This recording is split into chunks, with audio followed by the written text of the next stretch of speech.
coloca aí para mim o livro de Isaías capítulo 38.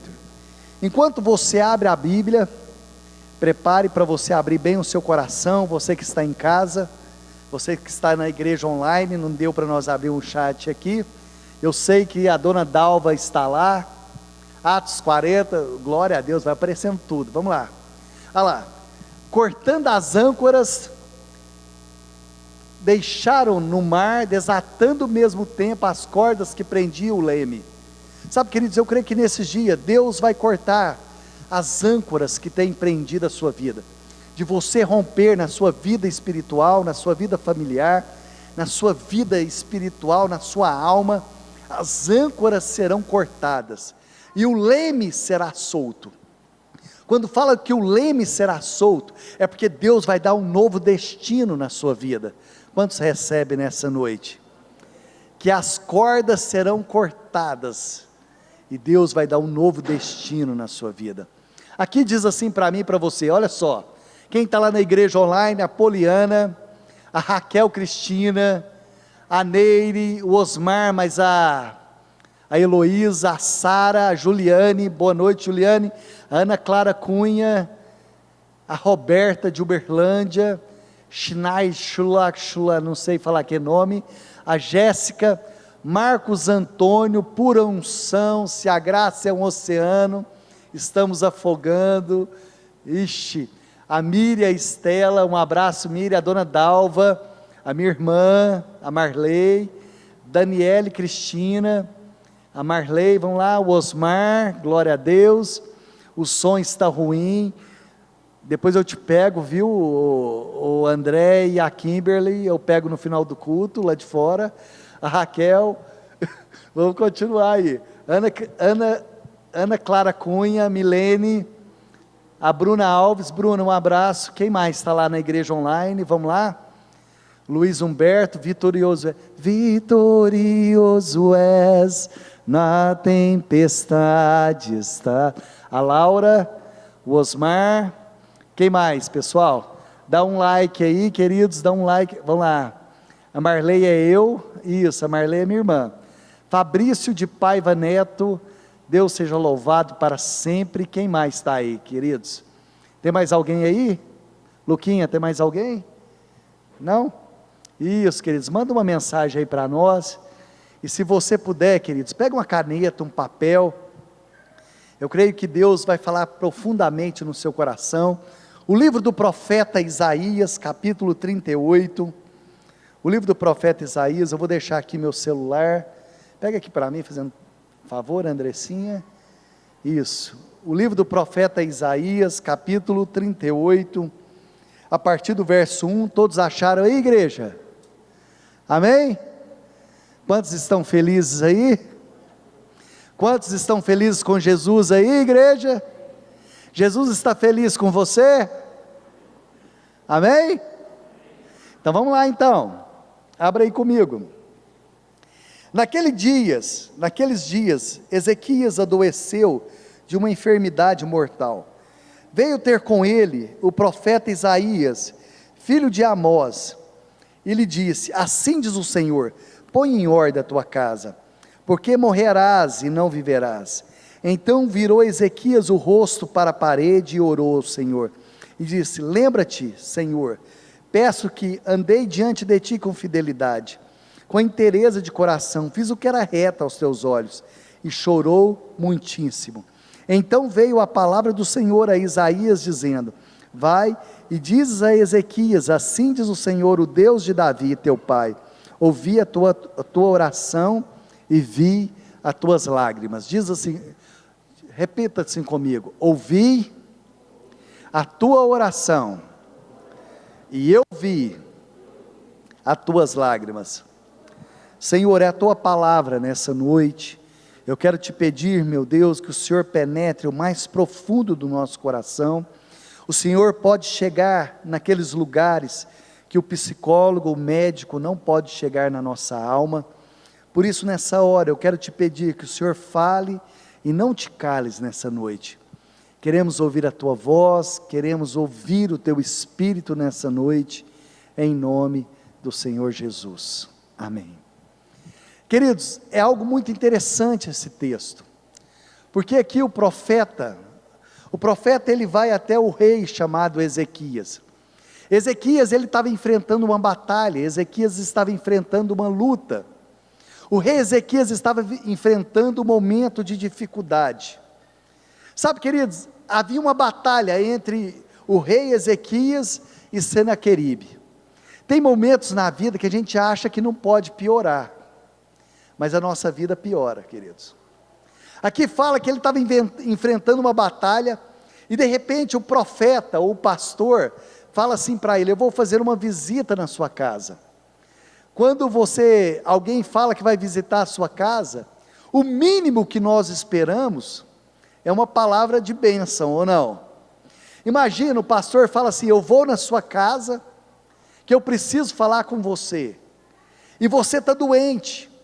Se você pegar, querido, o capítulo 37 do livro de Isaías, parece que houve uma inversão, porque no capítulo 37, você vai ver o livramento de Deus, e no capítulo 38, fala que Isaías está enfrentando uma luta. Parece que foi invertido os capítulos. Eu não vou entrar nesse detalhe agora teológico, mas o que me chama a atenção é que de repente aquele homem está doente, aquele homem está enfrentando uma luta, e esse mesmo relato dessa história, está narrada no livro de Crônicas, e está narrada no livro de Reis, mas somente o livro do profeta Isaías, mostra o coração de Ezequias. Por isso eu escolhi aqui o livro de Isaías, porque o livro de Isaías mostra como estava o coração do rei. Aqui nesse livro ele vai mostrar como ele estava, ele demonstra tudo aquilo que ele estava passando naquele momento, e de repente, tudo aquilo que ele estava passando, o profeta bate na porta da casa dele, e ele escuta a seguinte frase: coloque a sua casa em ordem, porque você irá morrer. Eu fico imaginando, alguém queria receber uma visita dessa na sua casa? Alguém queria receber essa visita? Você queria, Giovana? Você queria, Samara? Você queria, Dudu? O profeta dizer: você queria, Marquinhos? O profeta bater na sua casa e falar assim: eu tenho uma palavra de Deus para você. Sabe, eu fico olhando, queridos, o profeta nem despede do profeta, o rei nem despede do profeta. A Bíblia diz que simplesmente ele virou o rosto para a parede e chorou. Mas eu quero te dizer, queridos, que Deus, eu coloquei o título dessa palavra, coloquei para nós: como Deus trata a nossa dor. Como que Deus trata a sua dor? Nesses dias o seu coração tem doído? Como que Deus trata a sua dor, e como que Deus trata a minha dor? Como você tem se comportado no meio das lutas nesses dias? A Bíblia diz que o profeta ele estava enfrentando uma guerra, ele estava enfrentando uma luta, e para piorar, ele veio uma notícia sobre a vida dele. E quando aquela notícia chegou, a Bíblia fala que ele virou o rosto para a parede. Sabe, queridos, quando as notícias vêm externa, sabe, há pânico, a dor, a tristeza, mas quando a dor, ela vem de dentro para fora, como você se comporta? Porque tem lutas que nós enfrentamos de fora para dentro, e tem coisas que nós enfrentamos de dentro para fora. Quando as duas coisas se juntam, um pânico toma conta do nosso coração, lutas por fora, temores por dentro. Era mais ou menos isso que o profeta Ezequias ele estava enfrentando, lutas por fora, e havia um temor dentro do coração dele. Mas como que foi que Deus, ele agiu na vida de Ezequias?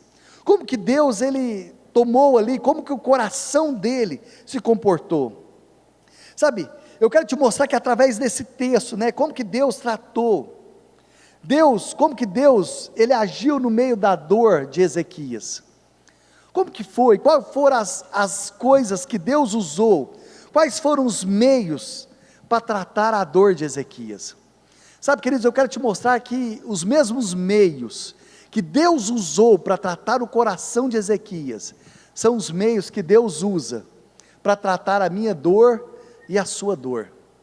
Sabe, talvez você está enfrentando dores nesses dias, dores de perda, talvez circunstâncias à sua volta, como o profeta Ezequias, aqui, ou melhor, como o rei Ezequias. Eu estou misturando o rei com o profeta. Então ele estava vivendo um momento de dor, um momento de perda. Mas qual foi a primeira coisa que Deus usou na vida dele? Olha comigo o verso 2. Qual foi o primeiro meio que Deus usou? O primeiro meio, lá no versículo 2, do capítulo 38, diz assim, deixa eu pegar, aqui no palco está um pouquinho escuro para me ler, não está dando para me ler aqui. Então virou Ezequias o rosto para a parede, obrigado, ficou bom. Eu não sei se está bom para filmagem, se tiver pode apagar. Então virou Ezequias o rosto para a parede e orou ao Senhor. Sabe, queridos, a primeira coisa que eu coloquei aqui, o primeiro meio que Deus usou para tratar a dor de Ezequias, foi a oração. Sabe, queridos, nada melhor do que a oração no momento de luta. Quando Ezequias, ele virou o rosto para a parede, ele estava dizendo, a minha resposta vem de Deus, eu não confio apenas em homens, mas eu confio na promessa e na palavra do Senhor, porque pode passar o tempo, as estações, mas a palavra de Deus, ela vai se cumprir sobre a sua vida, e vai se cumprir sobre a minha vida, amém, queridos? Então por isso o profeta fala que o profeta, ele virou, mas não era só isso, queridos, Ezequias, ele abre o coração para Deus. Sabe uma coisa que eu tenho aprendido nesses dias, queridos? Não tenha medo de ser humano, não tenha medo de abrir o coração para Deus, não tenha medo de expor os seus medos, não tenha medo de expor o seu coração para o Senhor. Foi isso que Ezequias ele fez, quando ele virou o rosto. Você vai ver aqui nesse texto, querido, que tem algo que me chama a atenção. Ezequias, ele abre o coração, sabe, ele fala, olha, eu não dependo apenas, do profeta, ele vira para a parede, ele fala, olha, o único que pode, é o Senhor. Olha só o versículo 12, o versículo 12 ele diz assim, a minha habitação foi arrancada. O que ele estava falando? Olha, Deus está no controle de todas as coisas. Sabe, queridos, a vida, tudo é muito passageiro, a gente acha que a gente vai viver durante anos, queridos, mas a vida é passageira. Tiago fala que tudo vai passar muito rápido. Aqui ele diz assim para mim, lá no versículo 12, a minha habitação foi arrancada, e removida para longe de mim, como tendas de um pastor. Ele está dizendo, eu não tenho mais controle. Ele fala assim, como um tecelão me cortaras a vida. Sabe, querido, você já viu, quando ele fala assim, como um tecelão que cortou a minha vida. Alguém já foi numa loja comprar tecido aqui ou não? Ou foi só eu? Alguém já comprou tecido numa loja ou não? Não, poucas pessoas. Você já viu que quando você vai comprar tecido, a pessoa que está vendendo, ele dá só um pique, não é assim, Giovana? E ele cata aqui e faz o quê? Ele rasga. É mais ou menos isso que ele está falando assim, olha, como um tecelão, o Senhor me cortou dessa vida. Ele está falando assim, olha, peraí Senhor, o Senhor está me cortando dessa vida. Ele abre o coração para Deus. Alguém já acordou chorando durante a madrugada? Poucas pessoas aqui. Sabe por quê? Qual que é o mais natural, Samara? É dormir chorando. Mas acordar chorando não é normal. Eu não sei se você já aconteceu isso, eu já acordei chorando e eu não sabia por quê.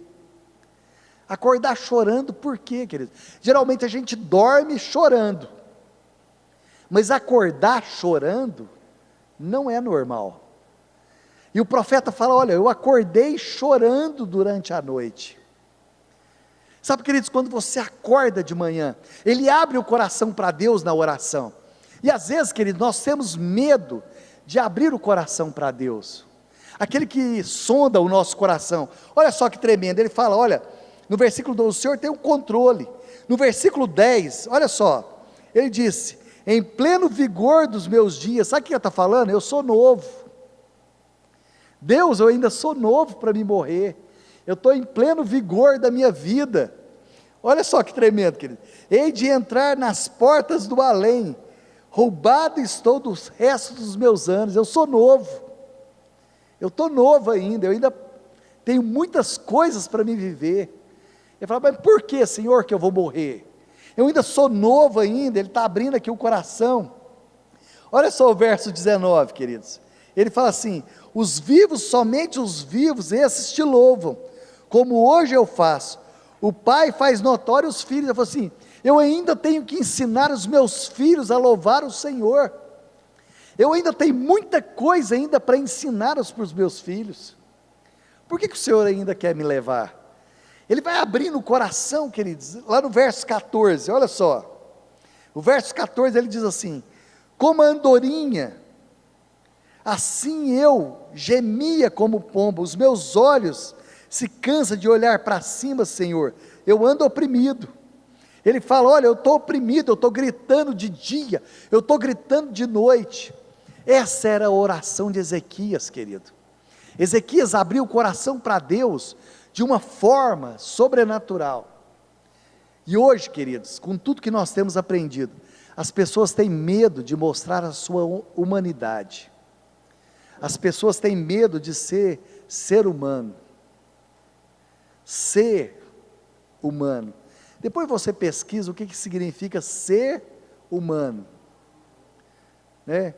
Você vai aprender um pouco o que é ser humano. Humano vem da palavra barro e esterco. O ser vem de algo divino. E às vezes, querido, nós esquecemos que aquilo que é divino formou o homem que veio do nada. E nós esquecemos de tudo aquilo que Deus fez por mim e fez por você. Então a oração, ela traz cura no coração do homem. Então aqui, queridos, ele fala sobre os conflitos da sua alma. Jesus, quando ele estava lá no Getsêmani, queridos, ele mostrou toda a fragilidade que ele estava. Lá no livro de Lucas, capítulo 22, Jesus estava ali no Getsêmani, estava com os discípulos ali nos momentos finais, e de repente a alma dele estava angustiada, e ele olha para Pedro e fala assim, mas nem uma hora pudesse orar comigo, o meu coração está angustiado. Jesus, ele nunca teve medo de ser humano. Sabe, eu fico vendo, fala que Jesus, ele se fez homem. O grande problema hoje é que os homens querem ser Deus, e esquece que Deus, ele se fez homem, para mostrar para mim e para você, como nós devemos nos comportar nesses dias, querido. Você olha, e às vezes as pessoas esquecem de mostrar quem elas são, mostrar as suas fraquezas, as suas fragilidades, mas as pessoas vão identificar com você, queridos, não é quando nós somos super homens, super mulheres, as pessoas se identificam com as nossas fraquezas.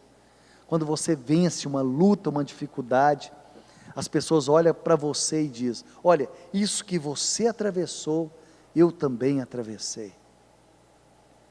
Eu fico olhando, queridos, eu lembro que eu fui pregar num congresso, numa cidade, e quando eu cheguei para me pregar no congresso, eu lembro que tinha alguns pregadores, eles me olharam de cima embaixo, tal, eu vi que eles criaram uma barreira comigo, que eu não sabia porquê, eu não entendi. Então um pregador pregou na quinta, um outro pregou na sexta, e eu fui pregar no sábado. Eu preguei sábado à tarde, e preguei sábado à noite.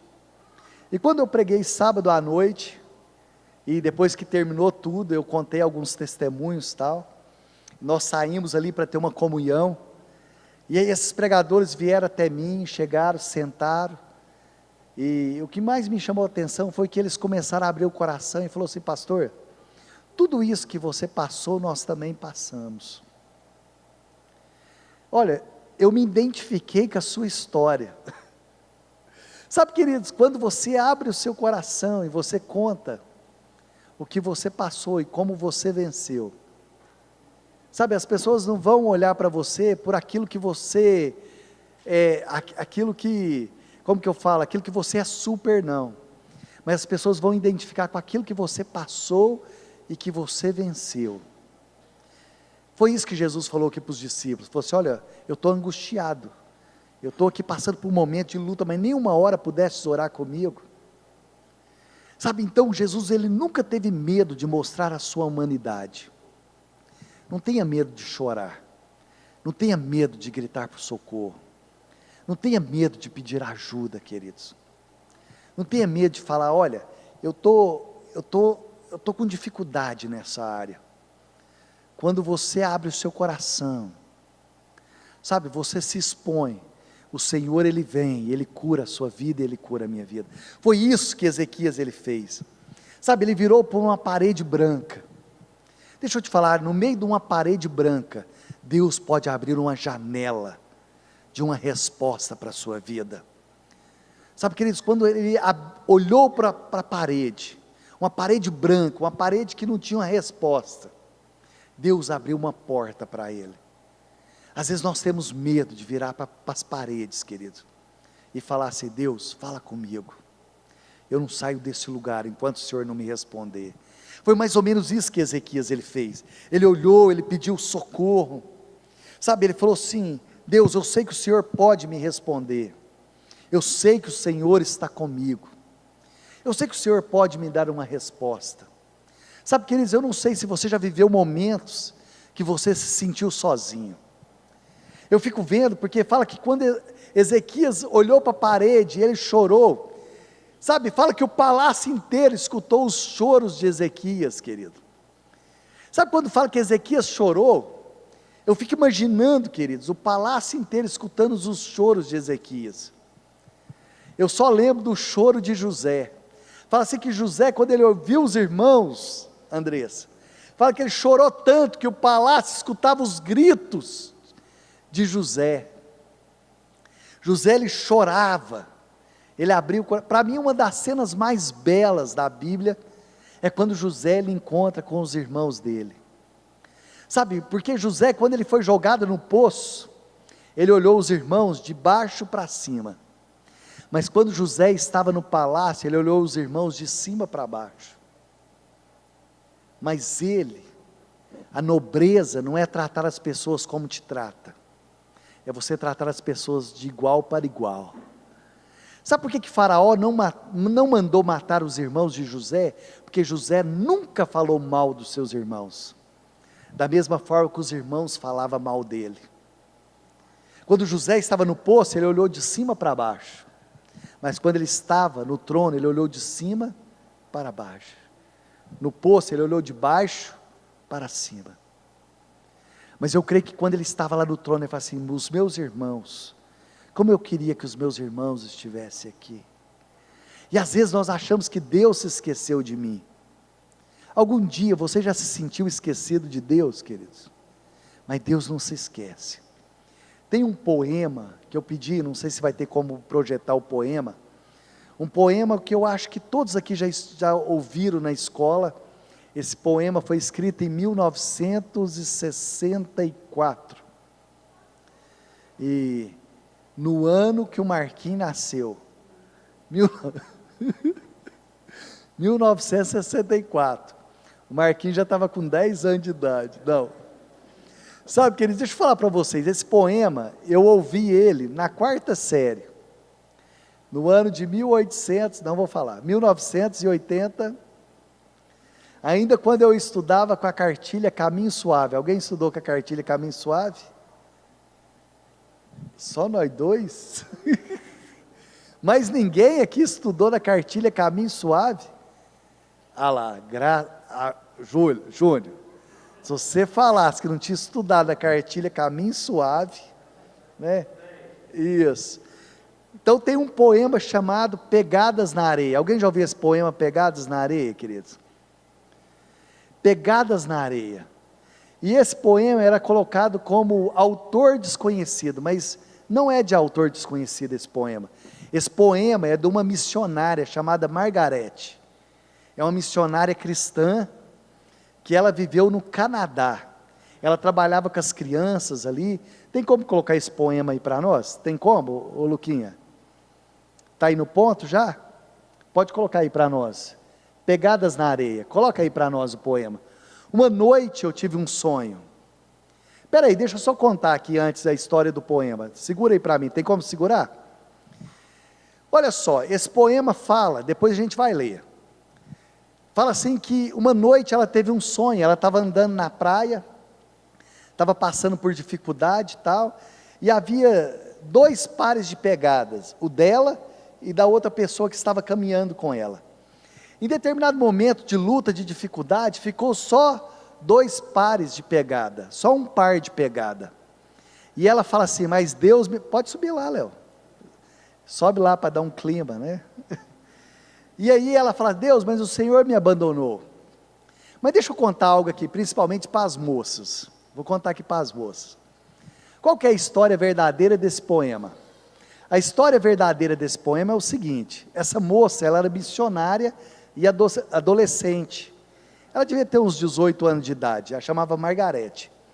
E ela tomava conta dos adolescentes da igreja.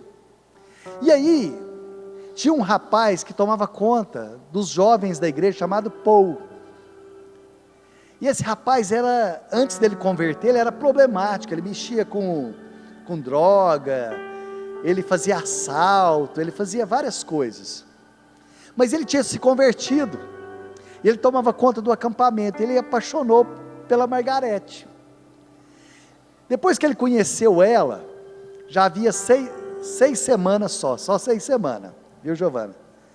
Ele estava andando com ela na praia, e ele fez um pedido para ela, sabe de quê? Falou para ela assim, casa comigo. E ela falou assim, eu não posso, porque os meus pais não vão aceitar, por causa da sua história, a igreja não vai aceitar, ninguém vai aceitar. E aí ela estava andando do lado dele na praia, e de repente ela olhou para trás, e ela viu que não tinha 2 pares de pegada, havia só um par de pegada, e ela entendeu que aquilo era uma resposta de Deus. Falou assim, não, como apagou um par, só tem um par, quer dizer que a nossa história não pode estar junta, porque foi apagado ali um par de pegada, então só tinha 2 pés. Aí ele veio, pegou ela no colo e falou assim, não, é porque eu vou cuidar de você pelo resto da vida, por isso só tem um par de pegadas. Uau! E ela casou com ele, queridos. Aí ela foi e fez um poema, e no final do acampamento, eles leram esse poema, no dia do casamento, eles leram esse poema, e no final da vida, eles leram esse poema, e esse poema viralizou no mundo inteiro, e esse poema é mais ou menos assim, ó, só para vocês entenderem.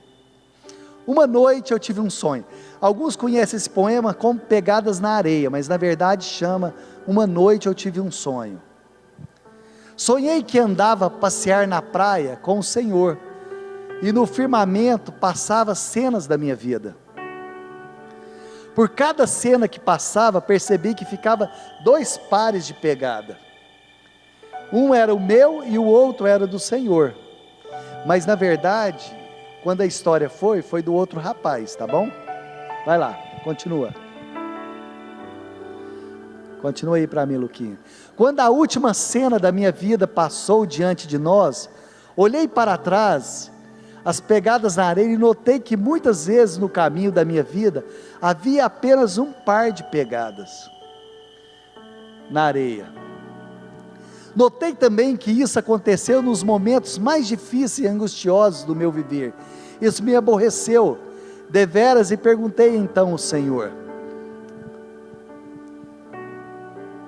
Senhor, tu disseste que uma vez que resolvi seguir-te, tu andarias sempre comigo, em todos os caminhos. Contudo notei que durante as maiorias das tribulações do meu viver, havia apenas um par de pegadas na areia.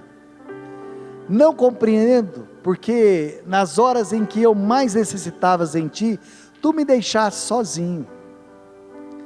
O Senhor me respondeu, meu querido filho, ou minha querida filha, jamais te deixarei nas horas da prova e do sofrimento. Quando vistes na areia apenas um par de pegadas, eram as minhas, foi exatamente aí que eu te peguei no colo. Amém? Eu quero te dizer que nos momentos mais difíceis, Deus te pega no colo. Sabe, queridos, Deus nos pega no colo.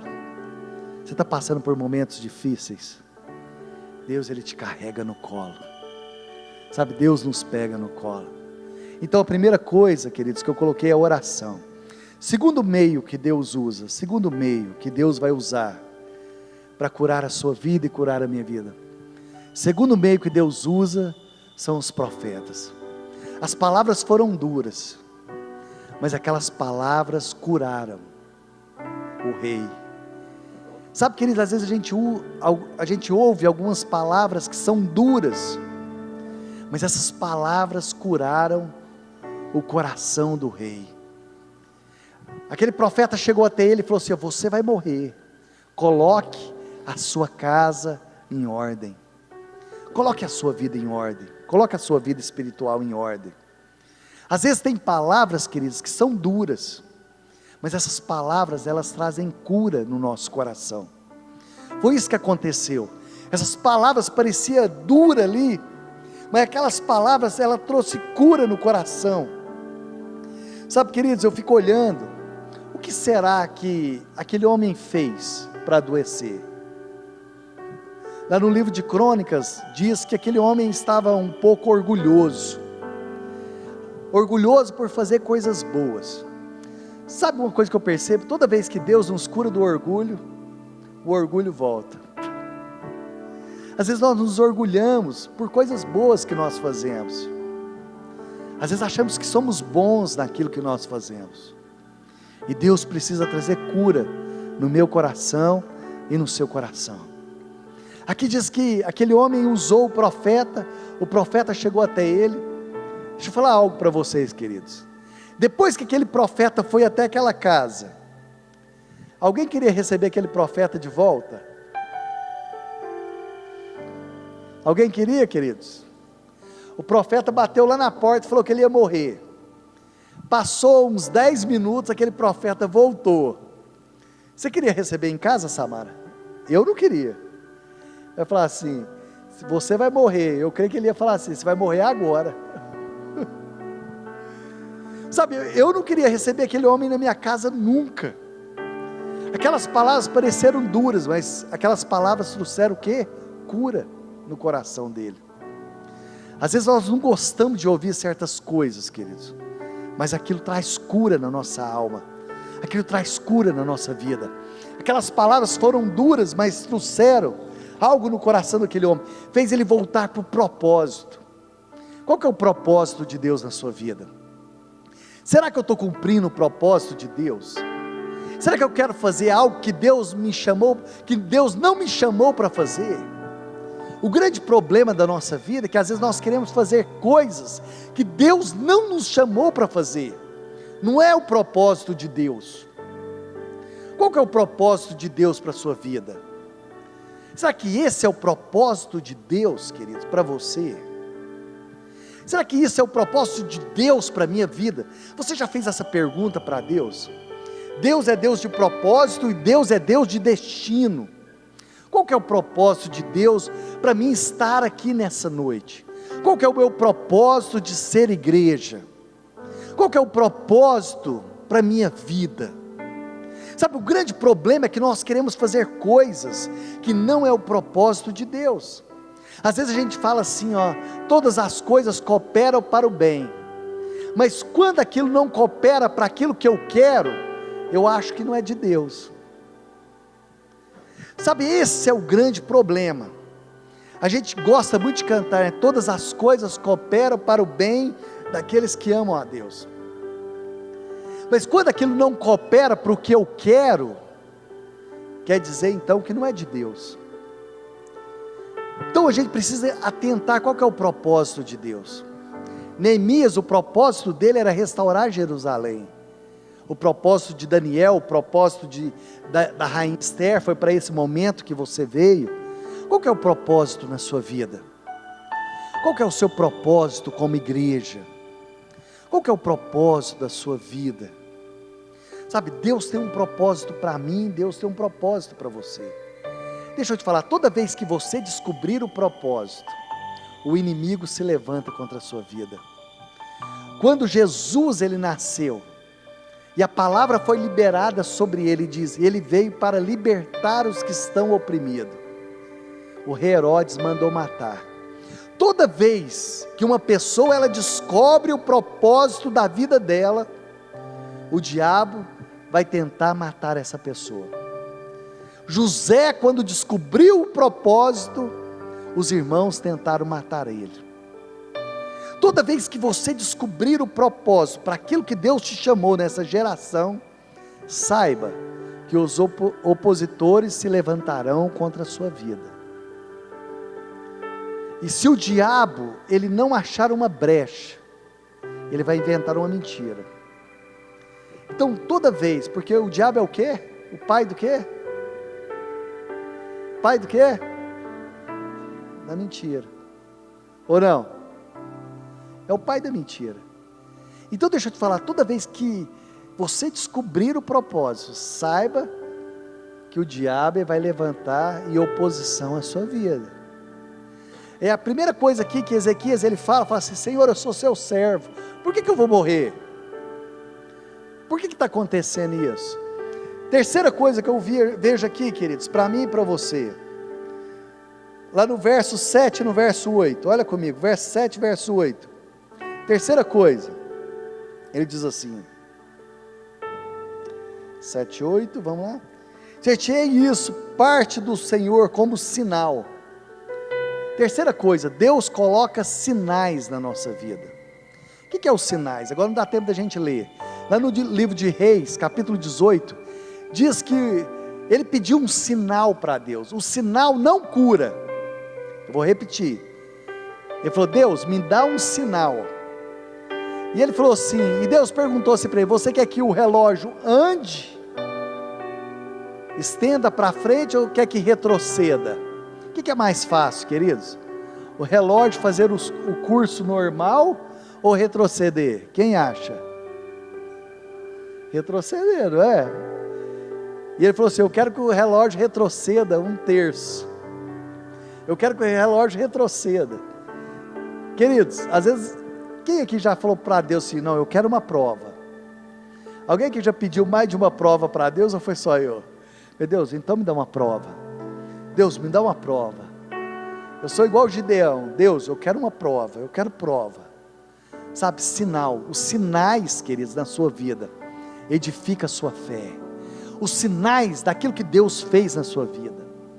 Sabe por que Davi, ele ganhou a batalha contra o gigante Golias? Ele falou assim, porque assim como eu fui contra o gigante Golias, ou melhor, assim como eu fui contra o leão e o urso, eu irei contra esse gigante. Ele tinha sinais na vida dele. Ele tinha sinais de fé, ele tinha sinais de ousadia. Os sinais, querido, vão fazer com que você venha romper nesses dias. Sabe, os sinais daquilo que Deus fez. Sabe, na sua vida, uma coisa é você falar, Deus fez na vida do fulano, Deus fez na vida do ciclano. Outra coisa é quando você fala, Deus fez na minha vida. Os sinais irão acompanhar aqueles que creem, queridos. Os sinais não quer dizer que é milagre, mas os sinais te dão ousadia para viver o sobrenatural. Uma coisa é você falar assim, olha, o fulano um dia expulsou um demônio. Outra coisa é você falar assim, não, um dia Deus me usou para expulsar um demônio. É diferente ou não, queridos? Ou não? Sinais. Eu não pedi permissão para o Dudu, mas vou usar o nome dele. Eu lembro uma vez, o Dudu chegou na igreja, você tinha 15 anos, Dudu? 15 anos, queridos, 15. E aí no final do ano, ele chegou em mim, ele já tinha batizado, e Deus marca a nossa história com um sinal, queridos. O dia do batismo dele, eu não esqueci. Ele estava indo para batizar lá no bairro Sibipiruna, ele sofreu um acidente no carro, quase que não deu para ele batizar, queridos. Tem dia, foi ou não foi, Dudu? O acidente ali perto ali do União, e ele virou para o Limirim, não foi? Não, eu tenho que ir para o batismo, você fica aí, eu tenho que ir para o batismo, tá? Depois que ele batizou, ele falou, tio, agora eu já batizei, acho que foi em outubro, novembro, aí ele falou assim, o ano que vem eu vou ter minha célula. Eu dei uma olhada, falei assim, vai ter de jeito nenhum, né, esse menino ousado. Ele falou assim, o ano que vem eu vou ter minha célula e tal, e não é que Em março do outro ano, o menino estava tendo a célula, querido. Até hoje, querido. Quantos anos, Dudu? 16 anos, querido. Eu falei assim, o ano que vem... Não, e o pior não é isso, que Deus usa coisa. E eu fui chamado para jogar num time, né? Num time grande, né?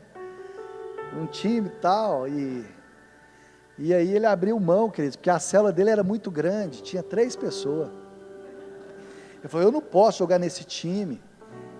Eles iam pagar a faculdade para ele, dar um salário, 2 salários, né, Dudu, por mês, pagar a faculdade. Ele falou, eu não posso jogar, porque era o dia da célula, no sábado, e no domingo dele vir no culto. Ele falou, eu não posso, porque eu tenho compromisso. Sabe, queridos, mas Deus honra. Sabe, sinais que Deus usa. Deus, Ele usa sinais. Aquele dia, queridos, aquele dia.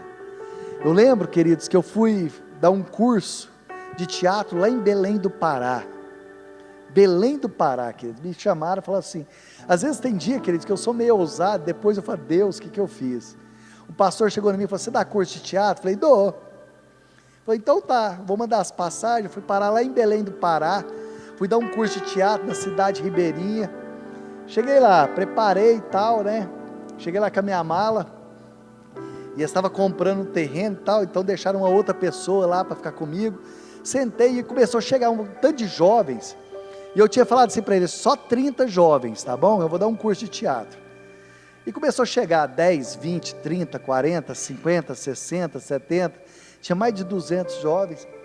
Aí eu sentei lá, né, ninguém falava comigo. Eu cheguei lá no escritório e falei assim, moça, o que vai ter aqui? Ela falou assim, uai, parece que vai vir um pastor lá de Minas Gerais que dá curso de teatro, e todos esses meninos vieram para fazer o curso. Eu falei, oi? Eu falei, quem que vai dar? Ele falou assim, um tal de Altim. Eu falei assim, moça, tudo isso aí? Ela falou assim, Eu falei, sangue do Cordeiro. Me chegar 250 jovens, queridos, para fazer curso de teatro. E eu olhei aquilo assim, falei assim, meu Deus. Eu parei assim, falei assim, e agora? O que eu vou fazer? Queridos, eu comecei. E falou assim, e disse que vai começar daqui 2 horas. Você conhece ele? Eu falei assim, não. Agora eu falei assim, pega o voo de volta que eu já estou voltando para Araguari. Eu falei, moça, e aí, queridos? Eu comecei, dei 15 dias de curso, e eu lembro que eu estava fazendo a minha casa, tinha que pôr cerca elétrica, tinha que colocar vidro, a minha casa não tinha 2 vidraças e tal, e o pastor Carlos tinha falado assim para mim, falou assim, não, mas você vai lá, compra no cartão. Eu falei, não tem. Alguém já passou assim que você não tem mesmo, querido? Alguém já falou assim, não tem de onde tirar, Samara. Eu terminei o curso, estava vindo embora, falei assim, meu Deus, aí eu fui pegar o avião para voltar, eu fui viajar, queridos, eu não tinha R$1 na minha carteira para me tomar uma Coca-Cola, eu não tinha dinheiro para me comprar apesar que um pão de queijo no aeroporto, né?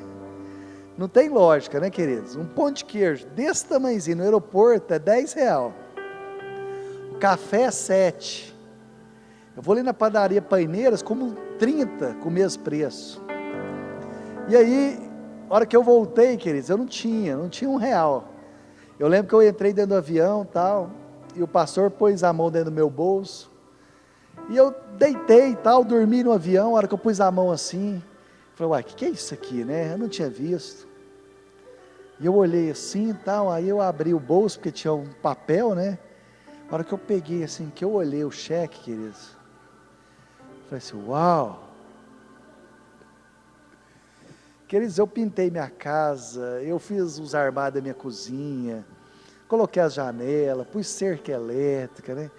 E aquela hora eu comecei a chorar, pus a mão na cabeça, falei, Deus, obrigado. Ele falou assim, sabe o que o Espírito Santo falou? Obrigado não, Elton. Isso aí foi o que você semeou durante anos. Tem coisas que foi você que semeou. E ele falou assim comigo: agora chegou o dia da colheita. Eu quero te dizer que aquilo que você semeou, você irá colher. E Deus vai colocar sinais na sua vida, querido. Eu vou terminar agora, eu não vou terminar a palavra agora, eu termino semana que vem. Levante as tuas mãos. Eu quero te dizer que o Espírito Santo vai colocar sinais na sua vida. Você que está me ouvindo, Deus vai colocar sinais na sua vida. O Espírito Santo vai colocar sinais na sua vida. Sabe, Deus vai colocar um sinal na sua vida, que o Senhor está conduzindo a sua vida nessa noite. O Espírito Santo vai colocar sinais, querido.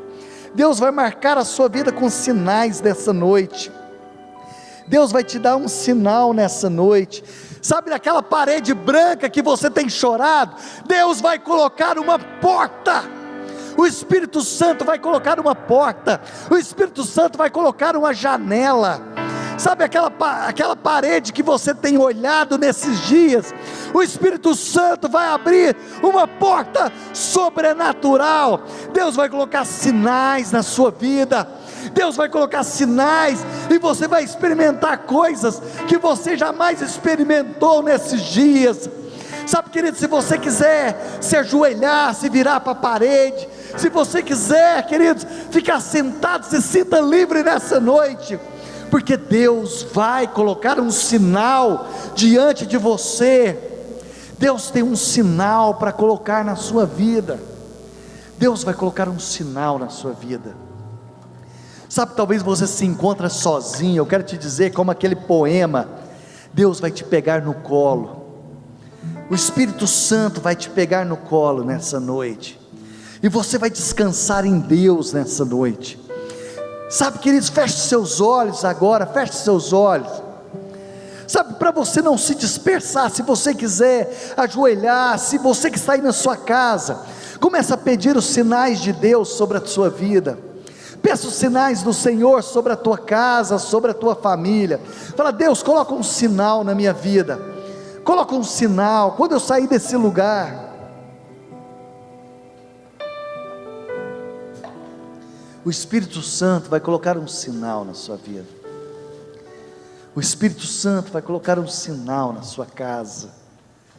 Feche seus olhos, querido. Respira bem fundo ao Senhor. Aleluia.